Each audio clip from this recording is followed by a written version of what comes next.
Hello, all my fellow music lovers out there. This is Christine, and I want to welcome you back to my channel. I know that I've been gone for a long time, and I'll tell you a bit about that later in the video, but first I want to start with the topic of my video, flowkey.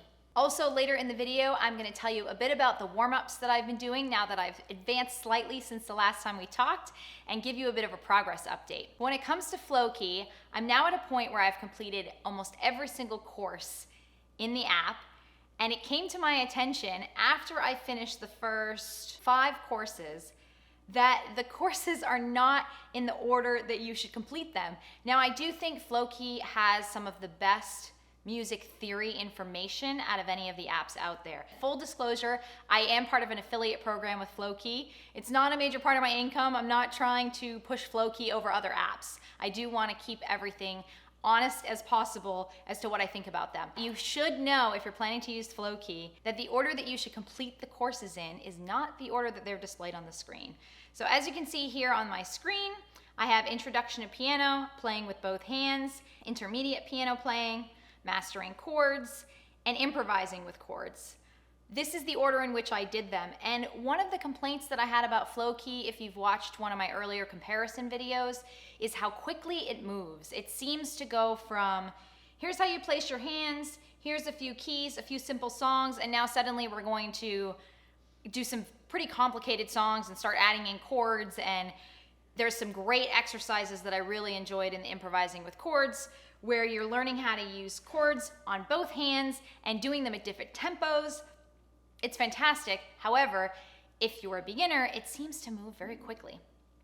What I discovered, though, and maybe I should have noticed this at the beginning, but I just assumed you could go through it in order, is that the music reading training, playing scales and playing scales 2, the last 3 courses that show on the app, belong much closer to the beginning. So I'd like to recommend that if you're planning to use flowkey, that you start with the Introduction to Piano lesson, and then you skip all the way to the end where you see the music reading training, and do these last 3 lessons after the Introduction to Piano.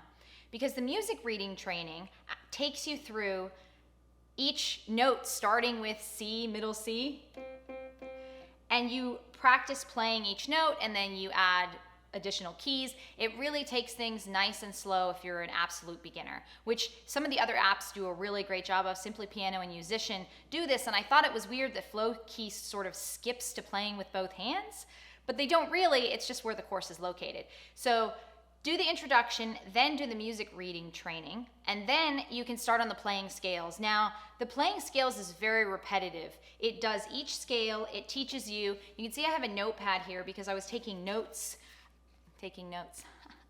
pun intended. I was taking notes on the scales and also on the different chords so that I could remember them. And it tells you about the C major scale. The relative minor key is the A minor because both of them use all white keys. And then you learn the G major, which has 1 sharp. It's an F sharp, and so does the E minor, so that's the relative minor. So it's great theory information. However, it is very repetitive. You're practicing the same exercises just with different scales. So I think that you could start on the playing scales, and simultaneously, when you get bored of doing the scales exercises, start moving on to the playing with both hands and then the intermediate piano playing. And you can intermingle the scales into your practice, because it is definitely good to memorize and understand the scales. That helps you with your music reading. It helps you read the accidentals. It helps you know what key your music is in, and overall is a benefit. And I just find it pretty funny that I didn't realize this until I'd almost completed all the really complicated courses and then went back and was, learning to play individual notes. Other than some of the scales, which I haven't finished because, as I said, there's quite a few of them. They're quite repetitive. I am going to go through all of them though. The only other thing that I haven't finished in flowkey is the last part of the Improvising with Chords lesson, all the way at the bottom, this improvising in various pop styles, because they actually want you to improvise. Sorry for the dog barking in the background. They actually want you to do your own improvisation, and I don't think I'm quite there yet. But we'll see. I may give it a go once I finish with the other scale lessons. So go forth and conquer with flowkey. Again, it's a great app for the theory side of music.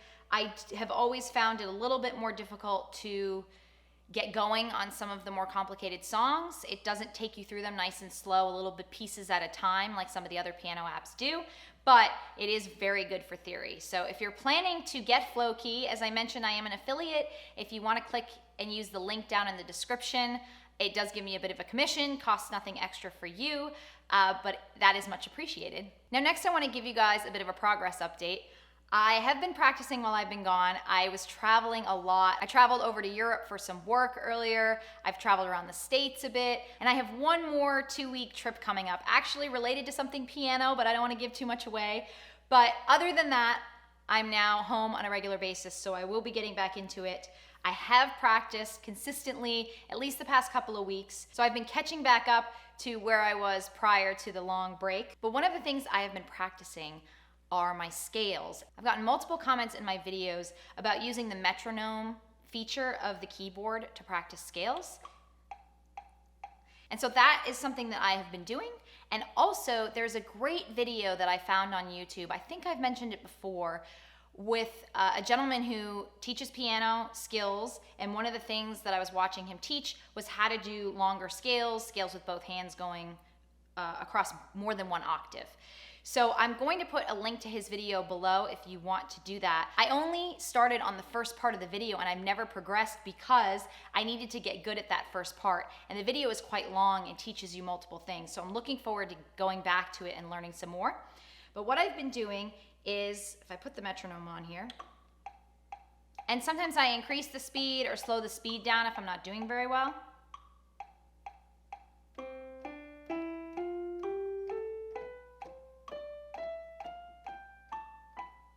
And then I go back down, but that's across 2 octaves. When you do a single octave with 2 hands, it takes a little bit of time to master, but it's not too bad because there's just one crossover on both hands. But when you're going across more than 1 octave and you have to keep switching between crossing over on the 3rd finger and then crossing over on the 4th finger, it gets complicated because your hands are not in sync. So that's what I've been practicing.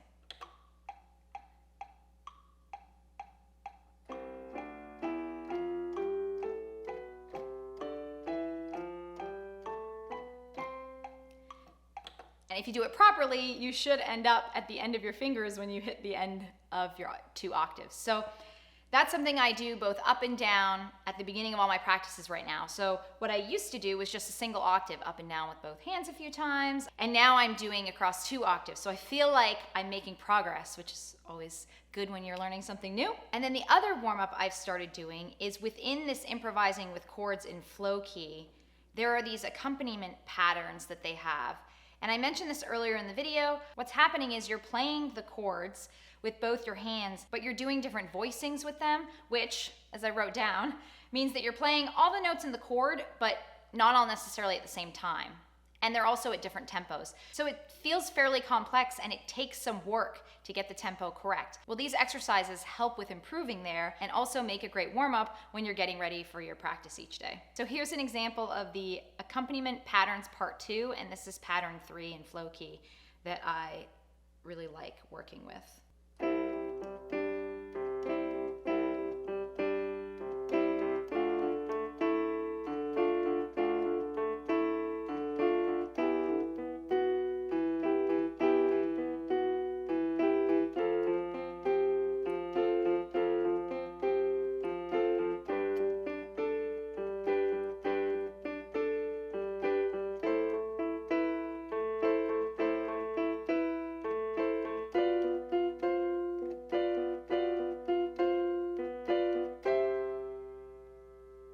And so each day now I've been starting off with 2 octave scales with both hands using the metronome and practicing some of these patterns in the accompaniment for chords.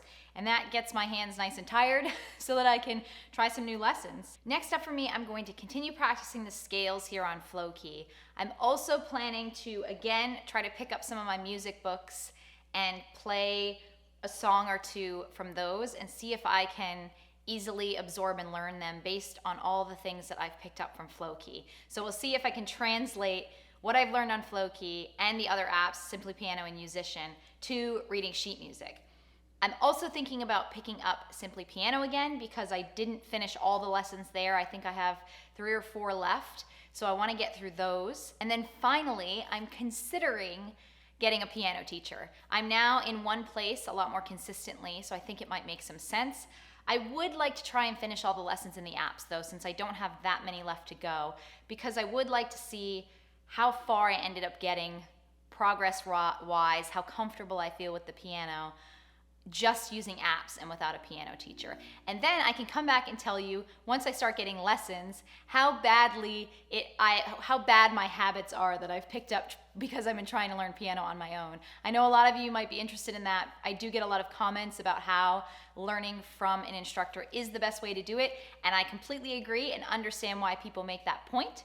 But I did want to experiment and see how well apps can teach you how to play. So please stay tuned for all of that. It will be coming up soon on the channel. Again, I'm gonna try to start posting much more often than I have been, and I appreciate you sticking with me, and we will see you all again soon. Bye.